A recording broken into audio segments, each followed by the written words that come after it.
Stephanie Lazarus.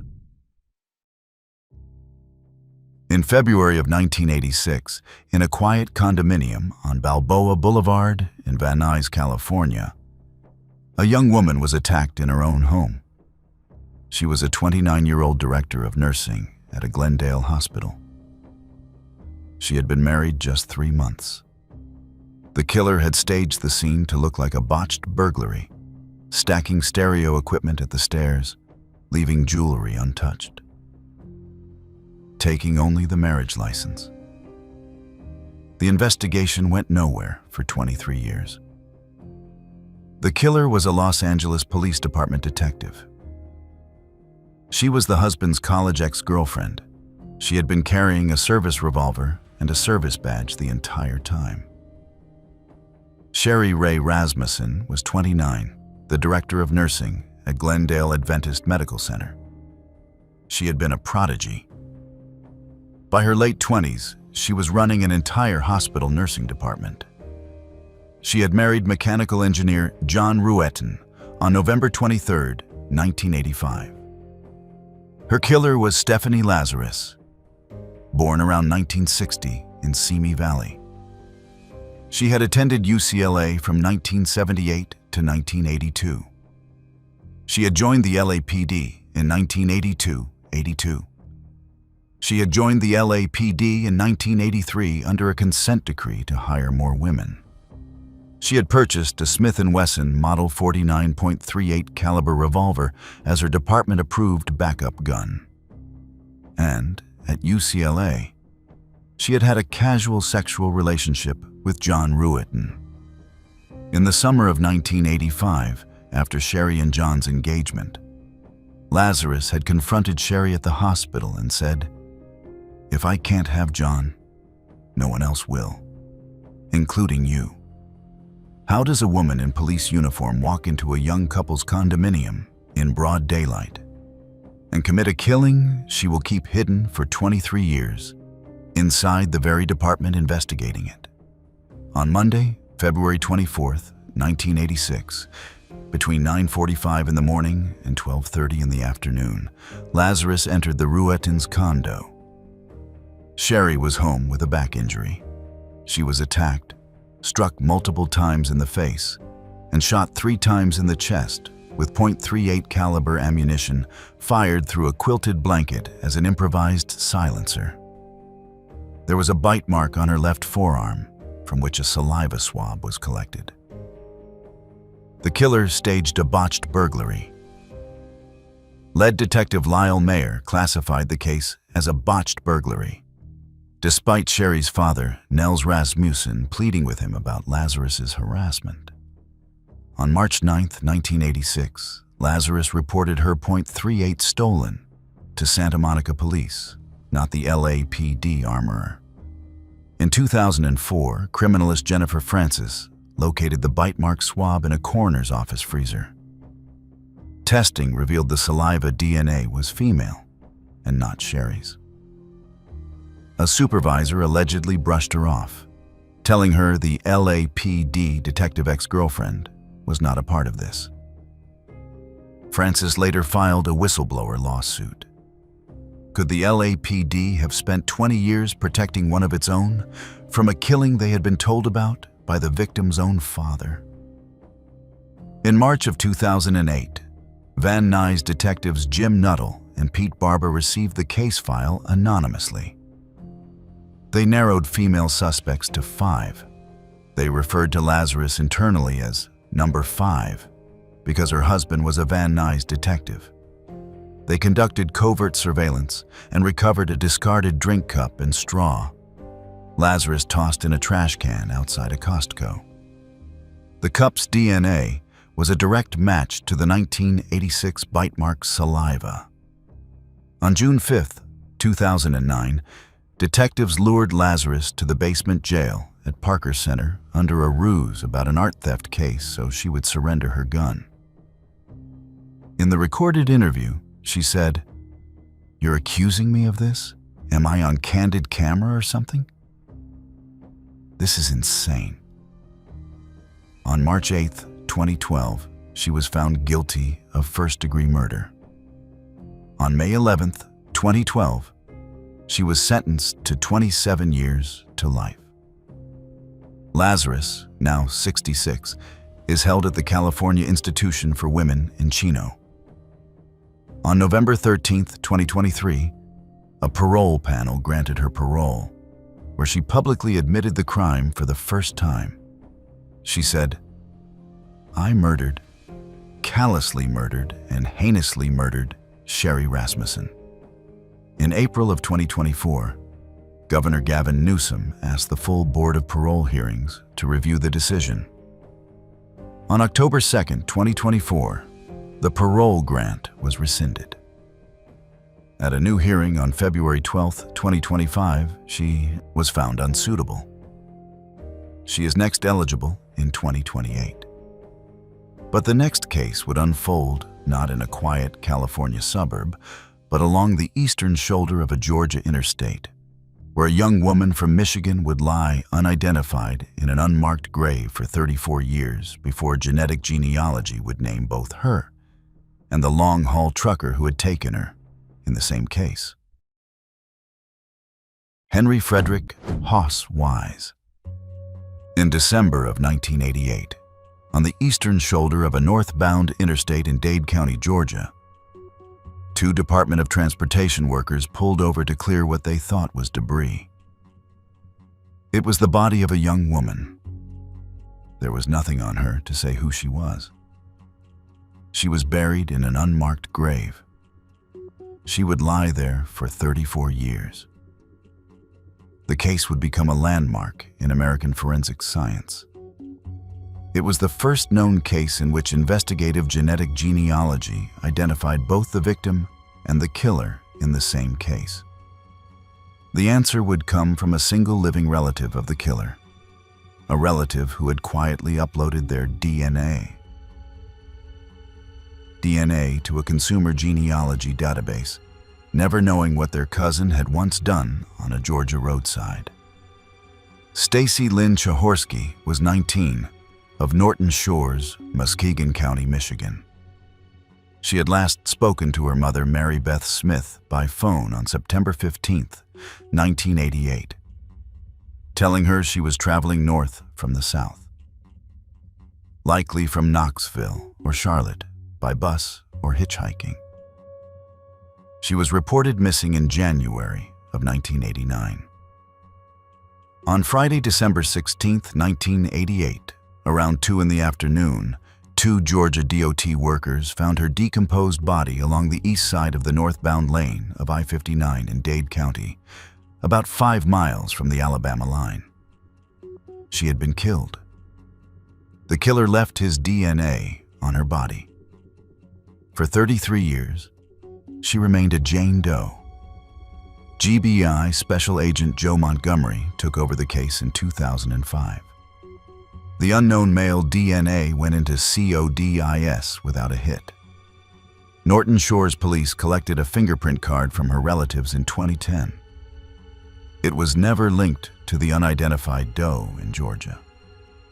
How does a young woman from Michigan disappear into a roadside grave 700 miles south of her home and stay there for a generation, with her own family searching and her own fingerprint card sitting in a different state's evidence room the whole time? The lab that finally cracked the case was Othram Inc. in the Woodlands, Texas, applying its forensic-grade genome sequencing pipeline. On March 24, 2022, Stacy was identified through a family tree match leading back to relatives in Norton Shores. Her name had been returned to her 34 years after it had been taken away. Othram then turned to the unknown male profile from the body. FBI genealogists built the suspect's family tree and identified a living relative of Henry Frederick Wise. GBI agents interviewed that family member, who cooperated and provided a DNA reference swab. The reference swab matched the crime scene DNA, confirming Wise. Could a single voluntary cheek swab from a relative who had no idea what their cousin had done really close a case from 1988? Wise had been born October 6, 1955, in Mount Clemens, Macomb County, Michigan. He had been a long-haul trucker for Western Carolina Trucking Company, regularly driving through Dade County, Georgia. He had moonlighted as a stunt driver. He had had an extensive criminal record across Florida, North Carolina, and Georgia for theft, assault, and obstruction. But all his arrests had predated mandatory DNA collection upon felony arrest, which is why he had stayed out of CODIS. His death had come on May 13, 1999, when he had attempted a stunt at Myrtle Beach Speedway without a flame-retardant suit. The car had stalled and been engulfed in flames. He had died of his burns on May 26, 1999, age 43. On September 6, 2022, the GBI and FBI announced Wise as Kahorsky's killer. FBI Atlanta Special Agent in charge, Carrie Farley, said it was the first time investigative genealogy was used to identify both the victim and the killer in the same case. Wise's DNA. NA is now in CODIS, where it can be cross-checked against open highway corridor cases. GBI's Joe Montgomery told reporters it is possible Wise had killed others. Stacy's remains were exhumed and returned to Norton Shores for proper burial. But the next case would unfold in a small lake home in northern New Jersey, where a young woman walked through her front door alone at 2 in the morning. And a killing that took 36 years to solve would only be cracked because the killer's missing wife, 1,000 miles south, had pulled his DNA into a national database without him ever realizing. Robert McCaffrey. In June of 1990, a young executive secretary in Vernon Township, New Jersey, attended a concert at the Beacon Theater, then went to a local pub with friends and went home alone around 2 in the morning. The next day, she did not show up at the bank where she worked. Her brother went to her small lake home. Her car was still in the driveway. Her bedroom had been stripped of all sheets and pillowcases. The telephone wires at the rear of the home had been severed. 4 months later, a hunter would find her remains. The case would sit for 36 years. The killer would only be caught because 22 years later, his own wife would vanish in South Carolina. Lisa Marie McBride was 27, an executive secretary at Lakeland State Bank in Newfoundland, New Jersey. She was a member of the New Generation Dance Company. She had aspired to open her own dance studio. She lived alone in a small lake home on Glen Road. On Friday, June 22, 1990, Lisa attended a concert at Manhattan's Beacon Theater with 3 friends, then went to Big John's Pub in Newfoundland. Neighbors saw her enter her home alone around 1:55 in the morning. By 7:30, she had not arrived at work. Her brother Douglas found her car still in the driveway, her bedroom stripped of all sheets and pillowcases, the living room couch pulled 6 inches off the wall. Telephone wires were severed at the rear of the home. The rear window screen had 2 slits. How does a killer get inside a small lake home, get out with a body, and leave behind so little that the case will sit for 36 years? On October 20th, 1990, a hunter found Lisa's skeletal remains off Old Mine Road in the Delaware Water Gap National Recreation Area. Autopsy showed a fractured left orbital consistent with blunt force trauma. A 17-member task force investigated. The investigation went nowhere for almost 3 decades. The big break came on February 5, 2019, when a known social and employment associate of a man named Robert William McCaffrey Jr. told New Jersey State Police he had confessed to killing a young woman around 1995 because she had refused to go out with him. McCaffrey, in 1990, had lived with his parents in Franklin, New Jersey, about 13 miles from Lisa's home. He had been dishonorably discharged from the U.S. Navy in September of 1989, just 9 months before Lisa's killing. But the truly extraordinary detail of this case is what happened to McCaffrey's life after Lisa McBride. He had moved to South Carolina in 1996 and married Marjorie Gale Broom in Charleston in December of 1997. They had 2 children. In 2012, his second wife, Gail, vanished. McCaffrey produced a goodbye letter, supposedly from her. A grand jury declined to indict him for her killing. But in 2019, a jury convicted him of obstruction of justice for fabricating the letter. He served the maximum 10-year sentence. He was released in May of 2023. He relocated to Manteo, North Carolina. What if a man's second wife disappearing was the only reason a 36-year-old killing in a state 1,000 miles north could ever be solved? In August of 2020, New Jersey State Police submitted preserved evidence to DNA Labs International, which developed a mixed male and female profile insufficient for CODIS upload. McBride's body was exhumed in March of 2022. Modern probabilistic genotyping in early 2026 finally separated the male profile from McBride's DNA on a piece of her headboard. The CODIS hit produced was Robert McCaffrey. His profile was only in CODIS because his second wife's disappearance had led to his obstruction conviction in Charleston, where his buccal sample had been taken. His own missing wife had pulled him into a database that finally exposed him. McCaffrey was arrested on April 10, 2026, during a Nags Head police vehicle stop, then taken at his Manteo home. Officers seized 5 firearms, 2 black hatchets, multiple cell phones, and a laptop hidden in a crawl space.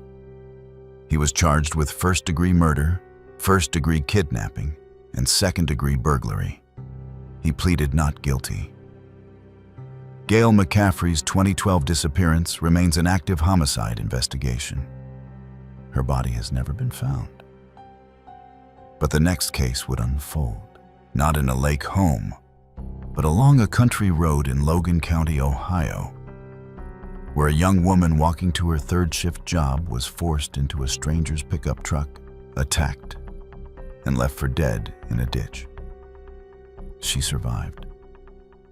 The man who attacked her would be caught by his own brother's DNA and then walk free again on a technicality.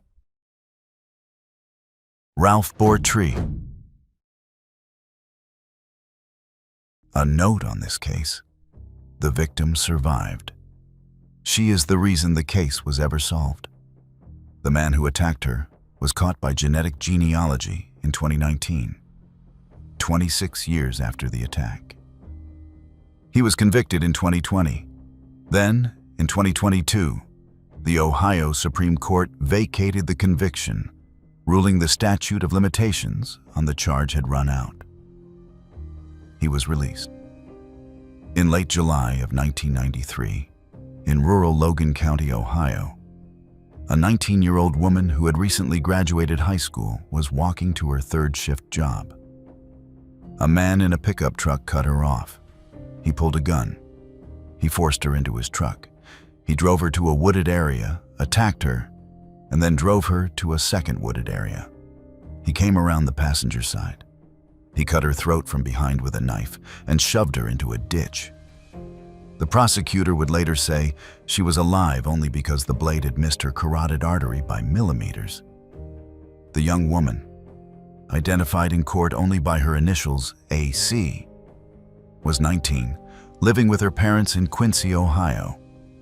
She had recently graduated high school. She worked third shift at a local factory. The truck that cut her off had a license plate beginning NM4FA. The man inside had let her smoke one of his Marlboro Light cigarettes during the attack. After he left her in the ditch, she walked back to the road and got help. She was alive. She would, 26 years later, testify at the trial of the man who had tried to take her life. Her attacker was Ralph E. Bortree, born around 1964, who lived in rural Bellefontaine, Ohio. In 1993, he had lived within 500 feet of AC's home. He had been a fabricator at a local manufacturing company. He had 3 brothers. One of those brothers, Jeffrey, was already serving prison time for an unrelated assault. Jeffrey's DNA was in CODIS. It excluded him from the 1993 attack, but the killer's DNA, preserved when AC had spit and wiped her mouth on her shirt, was strong enough to compare against any future match. How does a man attack a woman a few hundred feet from his own home, leave her alive, and then live in the same small Ohio town for the next 26 years without anyone connecting the two? DNA, a testing in 1993 Ohio, was in its infancy. In 2014, Detective Phil Bailey resubmitted a C's shirt to Ohio, BCI. By 2015, an improved profile was uploaded to CODIS and matched an unsolved 1992 attack in Sydney, Ohio. The same man. But still no name. In 2019, a BCI analyst recommended retaining a genetic genealogist, citing the Golden State Killer case. The Logan County Sheriff retained Advanced DNA, a Texas firm. Genetic genealogist Amanda Reno located a profile online of a woman named only Judy A., then built outward to identify Judy A.'s second cousins, 4 brothers in Logan County. Jeffrey was excluded by his existing CODIS profile. Ralph fit the physical description, owned a truck matching the 1993 plate, and had lived 500 feet from AC. Detectives placed a foil trap in the cigarette receptacle Bortree used during smoke breaks at his workplace and recovered 4 cigarette butts. 3 of them were Marlboro Lights. They matched the attacker's DNA at a probability rarer than 1 in 1 trillion. Could a man caught by his own cigarettes 26 years after the attack really walk free again on a technicality? Bortree was arrested in August of 2019 on $1 million bond. The prosecutor charged only attempted aggravated murder because Ohio's statutes of limitations on rape and kidnapping had already expired. Bortree was convicted in November of 2020 and sentenced to the maximum 11 years. But on November 3, 2022, the Ohio Supreme Court unanimously vacated the conviction, ruling the 6-year statute of limitations on attempted aggravated murder had long expired. Justice Michael Donnelly wrote that this was a grave injustice, but the court had no authority to rewrite the statute. Bortree was released from prison shortly after. But the next case would not be a survivor's case at all, but a 40-year mystery, where a young woman in rural Oregon walked into the woods after a 4th of July gathering and was never seen again. The man who took her would be caught not by his own DNA, but by a sister's voluntary swab decades, but by later, after a skull was found in a forgotten lab in Texas. Mark Sanfratello. A note on this case. The DNA family connection here is unusual. It runs not through the killer's family, but through the victims. A skull was found in a forest in southern Oregon in 1997 and lay unidentified for over 20 years. It was eventually traced back to a young woman named Teresa Peroni, only after her sister voluntarily submitted DNA. With the victim's identity finally confirmed 40 years later, prosecutors had a homicide case rather than a missing person case.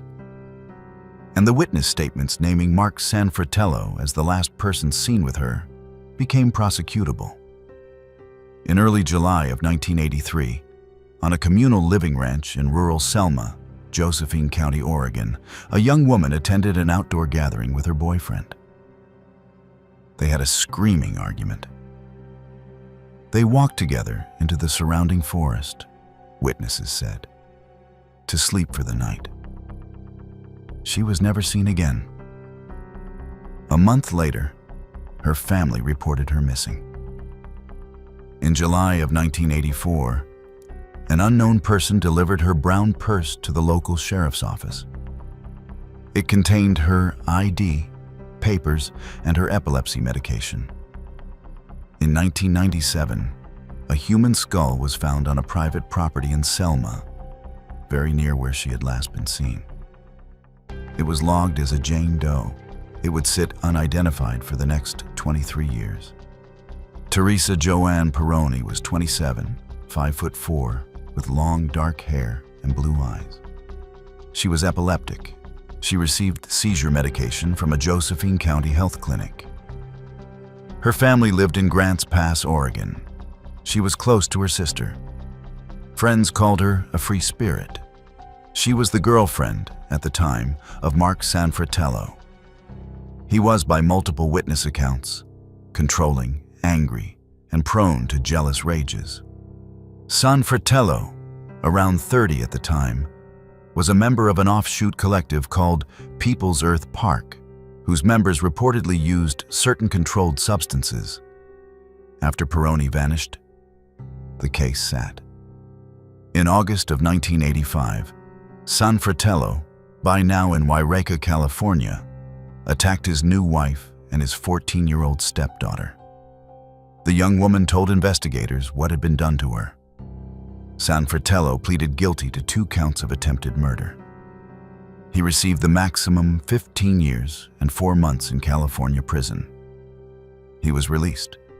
He drifted to Butte County, California, eventually to an apartment in Chico. Locals knew him from open mic and karaoke nights at the Tackle Box Bar and Grill.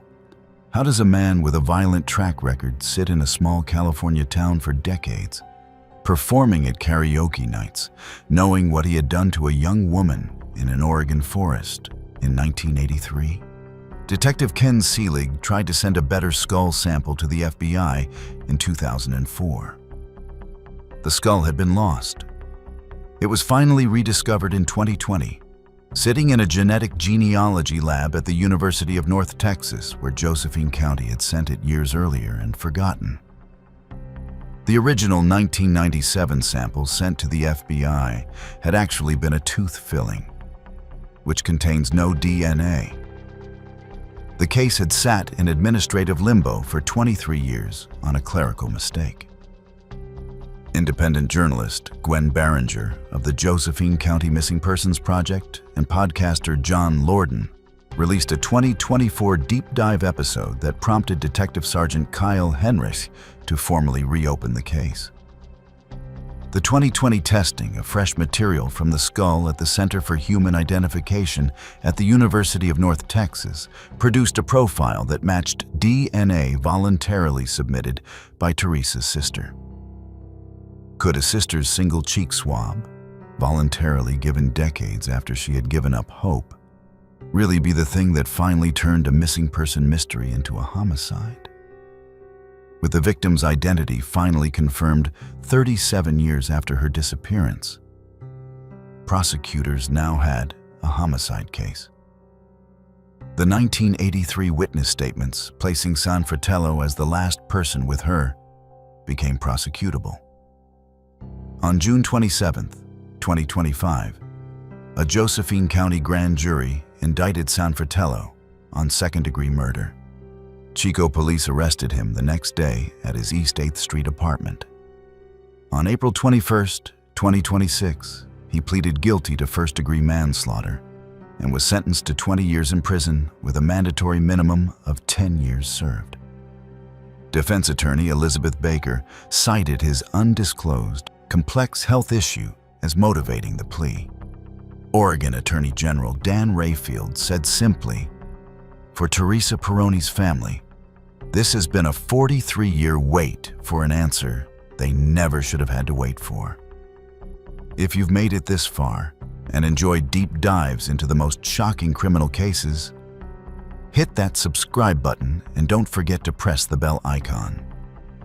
But the next case would not be a single killing or even a single decade, but the work of one man across 30 years in at least 4 states who killed under at least 5 different names, raised murdered women's children as his own, and was finally exposed when his own grown daughter from an earlier marriage submitted a Y chromosome sample that did the rest.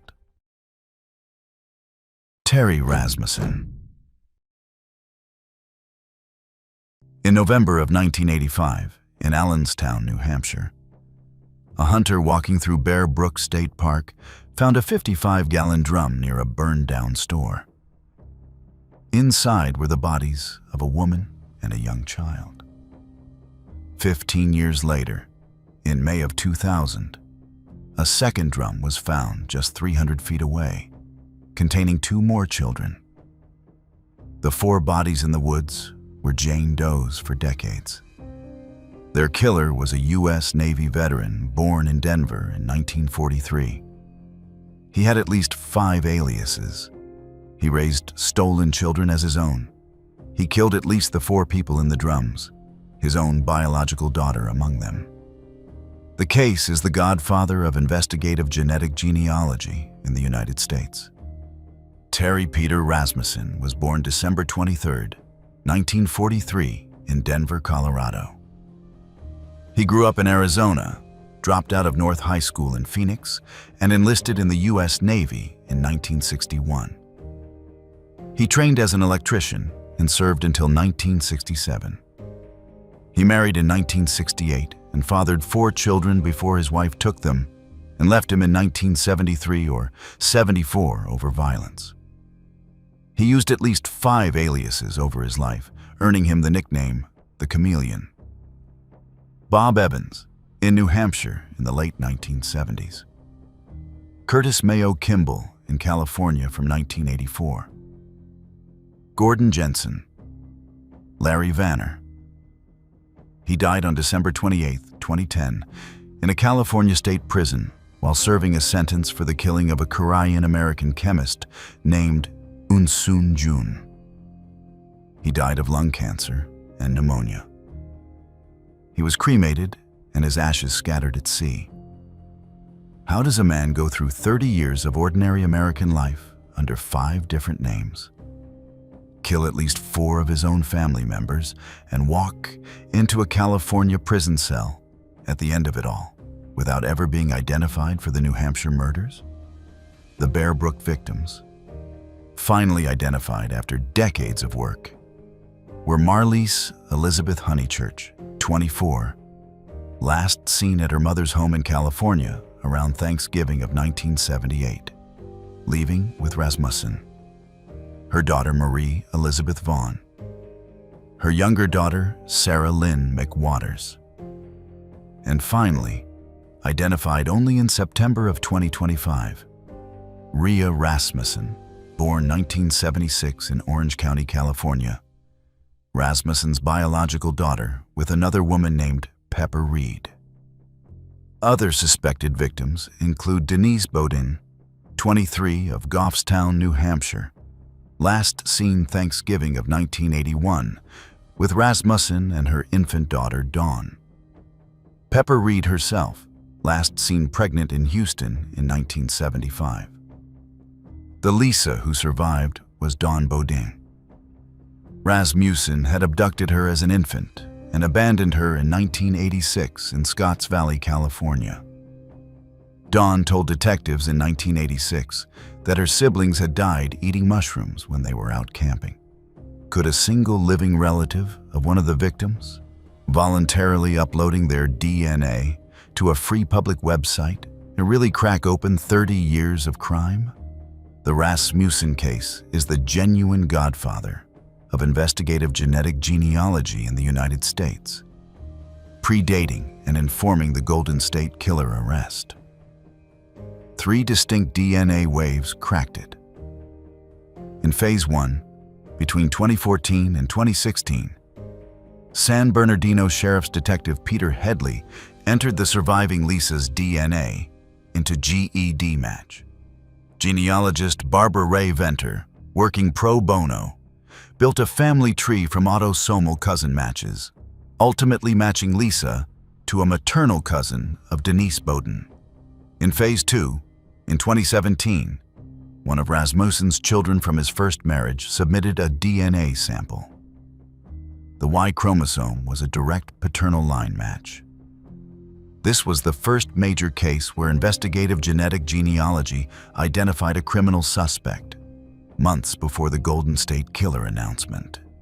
In Phase 3, in 2019, parallel paths identified Honeychurch, Vaughn, and McWaters. In Phase 4, between 2024 and 2025, the DNA Doe Project, led by NH State Police, built a family tree of about 25,000 individuals to identify Rhea Rasmussen. New Hampshire Attorney General John Formella, on September 7, 2025, said simply, "With Rhea Rasmussen's identification, all 4 victims now have their names back. Rasmussen is deceased. Pepper Reed and Denise Bowden disappearances remain active investigations. Investigators believe Rasmussen may have killed 20 or more women and children." But the next case would unfold not over 30 years, but in a single afternoon in 1997, in a wooded area outside Cleveland, Ohio, where a 9-year-old boy was lured off a sidewalk by a stranger asking for help, and where, 25 years later, the same boy, grown up, would call the prosecutor's office one more time and finally get an answer. Dennis Gribble. A note on this case. The victim survived. He was 9 years old at the time of the attack. He grew up to become a father himself. The extraordinary contribution he made was that he kept calling the prosecutor's office over the years to ask whether DNA technology had advanced enough to find his attacker. After watching the Golden State Killer arrest on television in 2018, he said a light bulb lit above his head. He pushed harder for genetic genealogy review of his own kit.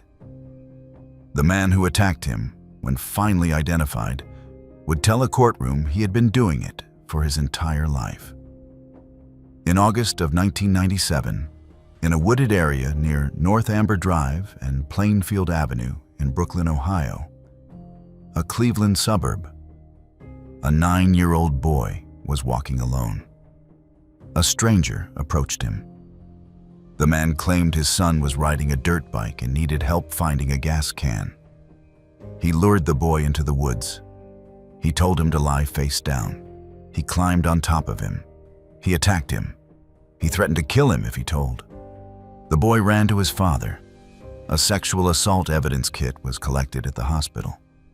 A DNA profile uploaded to CODIS in 2003 produced no match. The case sat for the next quarter century. The boy is identified by CBS only as Michael. To stop the rape statute of limitations from running, Cuyahoga County prosecutors took the unusual step of indicting the unknown DNA profile itself as John Doe number 147, locking the case open in perpetuity. Michael grew up. He became a father. And every few years he would call the prosecutor's office to ask whether the technology had moved. How does a child grow into an adult, build his own life, and still keep calling the same office every couple of years to ask whether anyone has caught the man who hurt him? In October of 2020, the Cuyahoga County Prosecutor's Office launched the GOLD unit, Genetic Operations Linking DNA, with federal SAKI grants.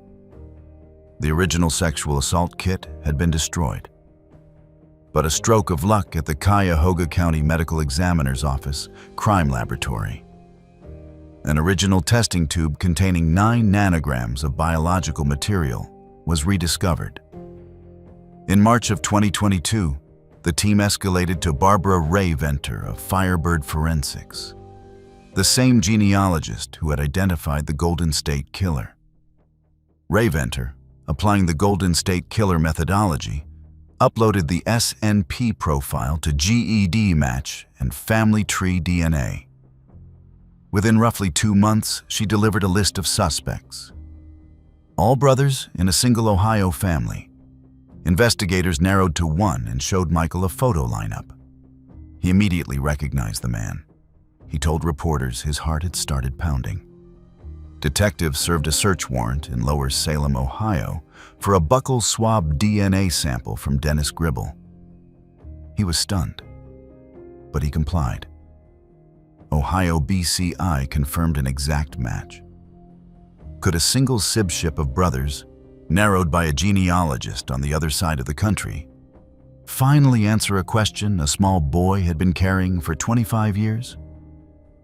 Gribble, born around 1949, lived in Lower Salem in Washington County, Ohio.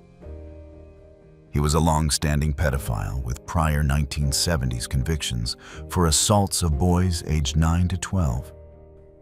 Convictions that predated mandatory DNA collection. At sentencing, his defense attorney told the court Gribble had himself been molested as a child. In open court, he said, "All I have to say is I am sorry for what I've done. I couldn't control myself.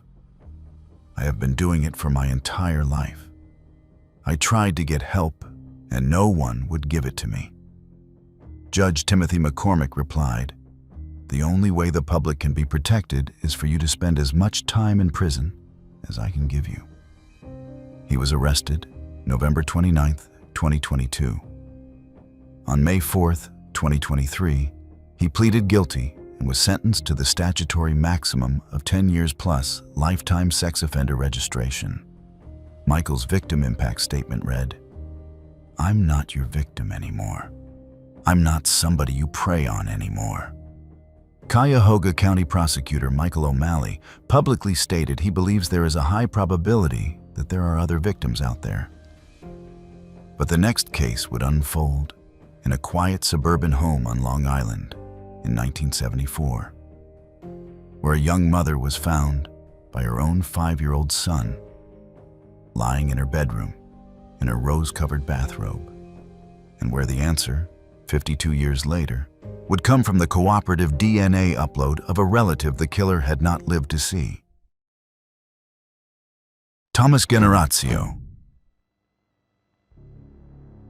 In January of 1974, in Oceanside, New York, on Long Island, a 5-year-old boy walked into a quiet upstairs bedroom in his family's home and found his mother face down on the floor in her rose-covered bathrobe.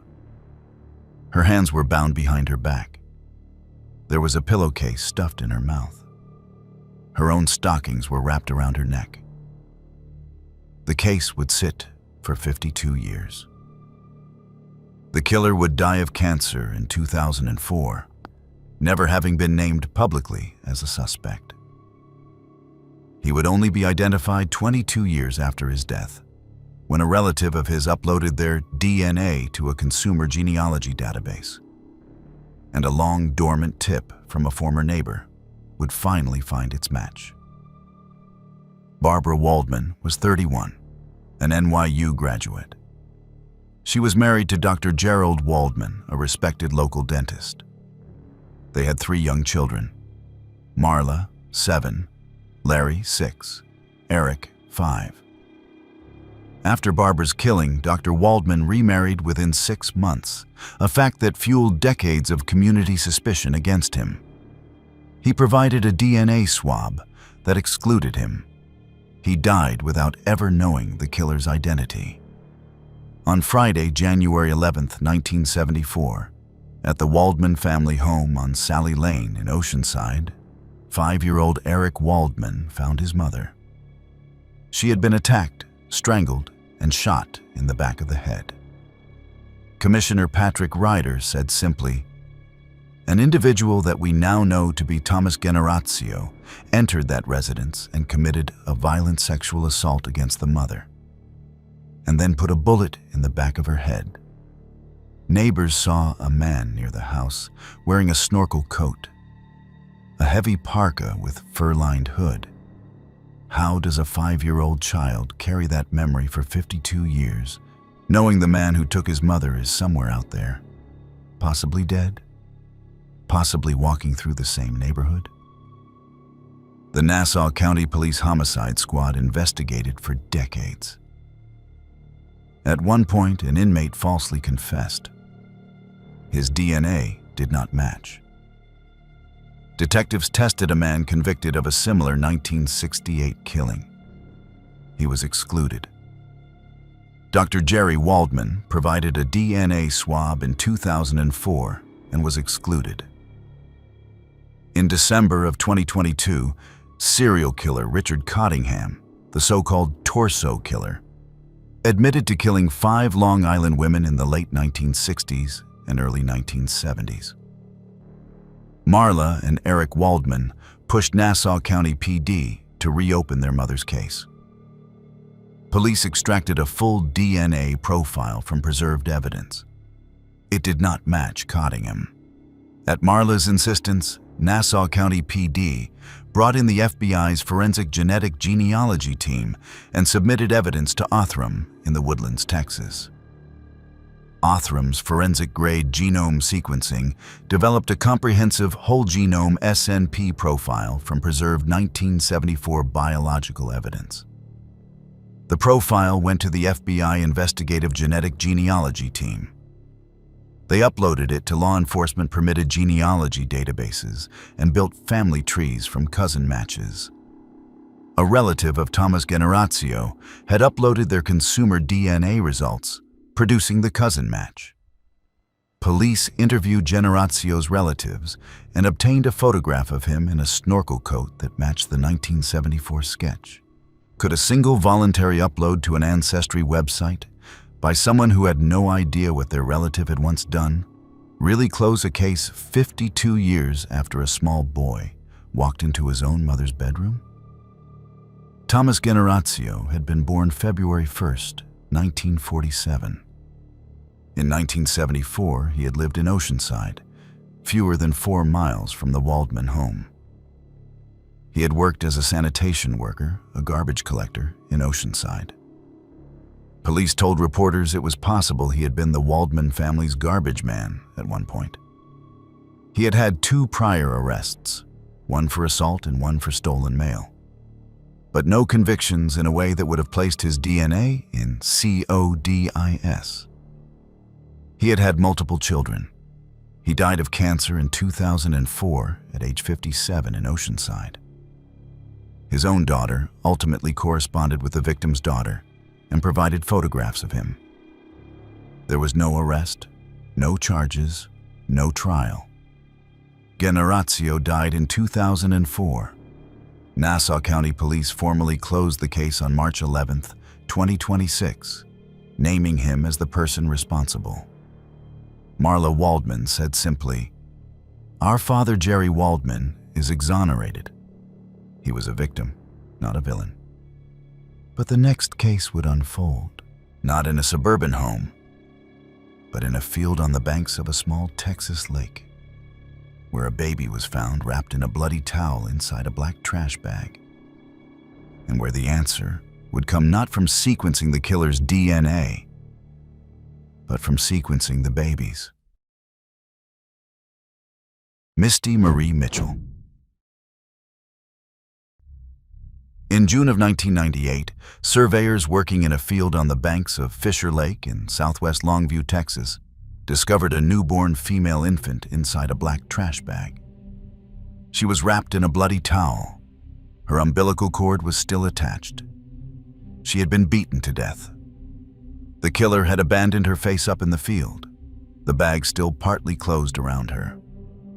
The Longview community held a public funeral and buried her at Grace Hill Cemetery as baby Jane Doe. 27 years later, the answer would come not from sequencing the killer's DNA, but from sequencing the baby's. The genealogical match traced back not to a stranger, but to her own biological mother. The infant, Namus case ID UP13675, had been found wrapped in a bloody towel and stuffed in a black trash bag. Then Officer Jim Walters speculated she had been born earlier that day. Autopsy revealed she had been killed by blunt force injuries to the skull. She was buried in July of 1998.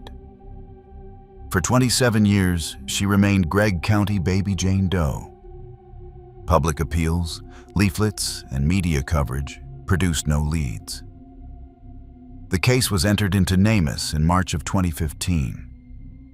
The site where she had been found, on the banks of Fisher Lake at the corner of West Harrison Road and Jordan Valley Road in southwest Longview, became the kind of address local detectives would drive past every few years on their way to other crimes.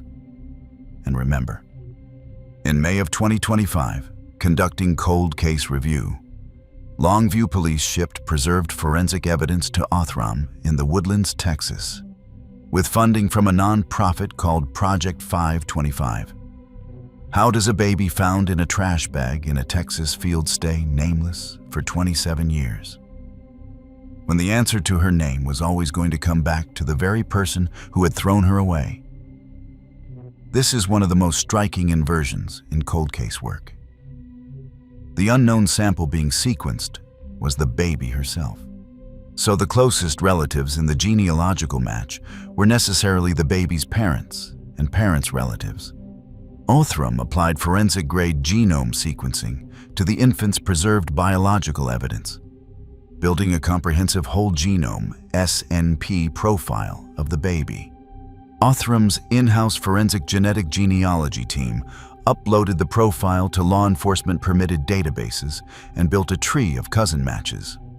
Genealogists narrowed the parental line to Misty Marie Mitchell as the biological mother, then returned the lead to Longview police for confirmation. Mitchell confirmed by admission.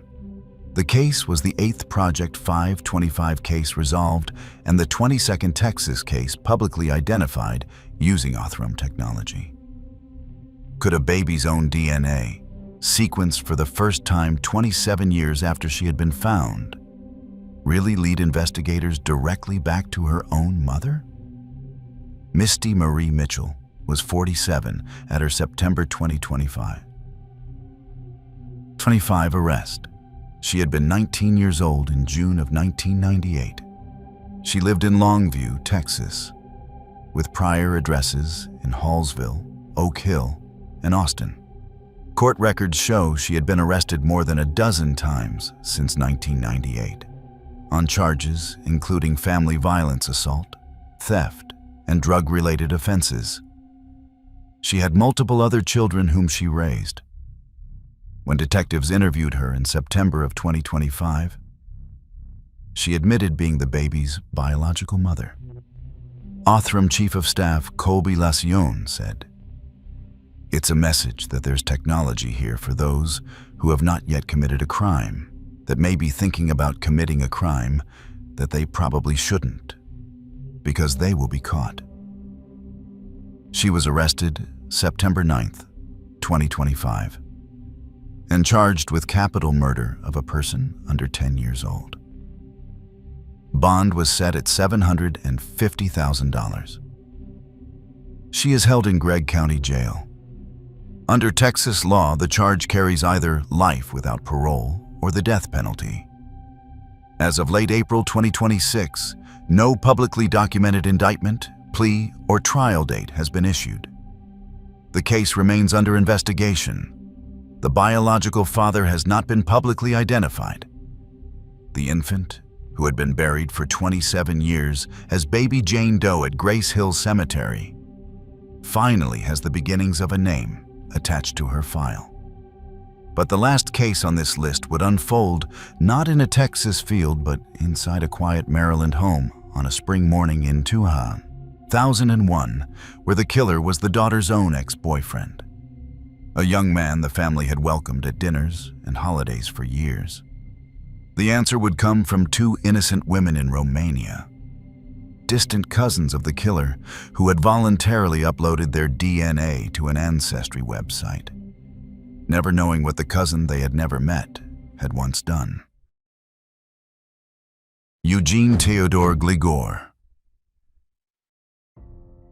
In May of 2001, in a quiet home on Drummond Avenue in Chevy Chase, Maryland, a 49-year-old wife and mother was attacked in her own foyer.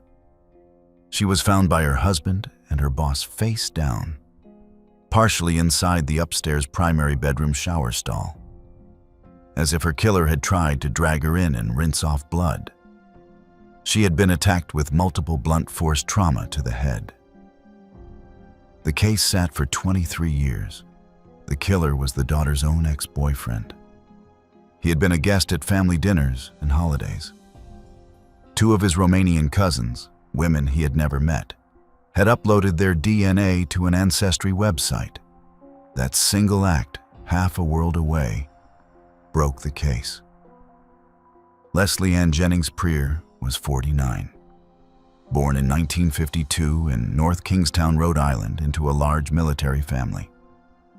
She graduated from the University of Florida in journalism. She married Carl Sandy Prier in October of 1974. Their daughter Lauren was born in 1977. The family settled in Chevy Chase in 1982. Leslie volunteered at a local library teaching English to immigrants. Lauren Prier began dating Eugene Theodore Gligor around 1998, when both were about 15. He was a frequent guest at the Prier home, sharing dinners, holidays, board game nights, family trips. Leslie reportedly liked Eugene. Sandy was wary, telling Lauren there was always something off about him.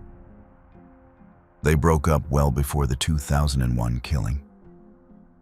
A few weeks after Leslie's death, Lauren met Gligor at a DC bar where he offered condolences. How does a young man, after killing his ex-girlfriend's mother, walk up to that ex-girlfriend a few weeks later and offer her his condolences? On Wednesday, May 2nd, 2001, husband Sandy Prier left for work around 7:30 in the morning. When Leslie failed to arrive at her DC job, her boss called Sandy. They returned to the home around 11:30 in the morning and found smeared blood in the foyer, a puddle of water, and a misplaced blood-stained rug. Officers found Leslie face down, partially inside the upstairs primary bedroom shower stall. Cause of death was multiple blunt force trauma to the head and strangulation. There was no forced entry. Montgomery County Police initially treated husband Sandy Prier as the primary suspect. His DNA did not match the male profile recovered from the scene. On January 30th, 2002, a former neighbor of the Gligor family contacted police, suggesting Eugene Gligor, Lauren's ex-boyfriend, could be involved.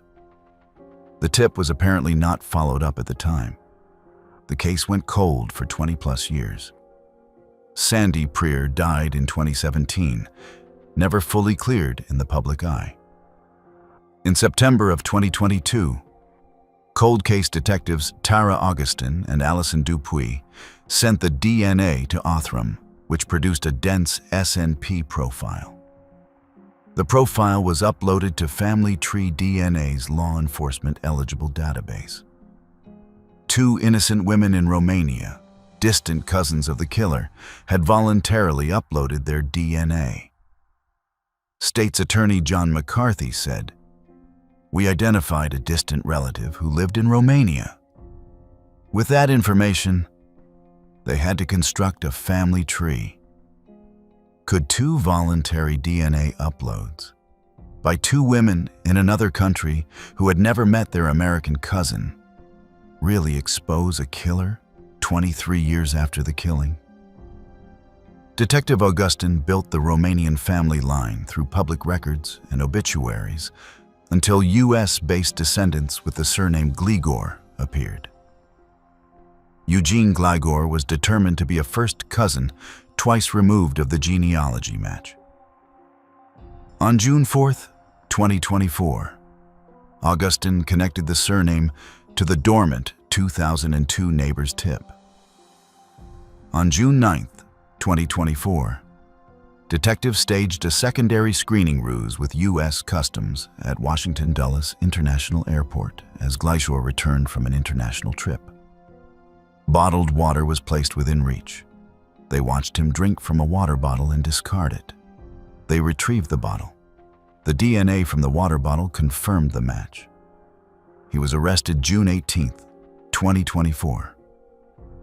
In interrogation, Gleichor repeatedly answered, "I don't know," or "I don't remember." A detective said, "Well, honey, your DNA was in the crime scene." Gleichor replied, "It's guilty until proven innocent. I get it. I don't have any recollection of being involved with any of this." On May 7, 2025, he pleaded guilty to second-degree murder. On August 28, 2025, he was sentenced to 30 years, suspending all but 22 years, with 5 years supervised probation. Lauren Prier's victim impact statement called him a wolf in sheep's clothing. 2 innocent women in Romania, whose names are not public, made all of it possible. This was all from our side today. Thanks for watching. Click here to check out another video.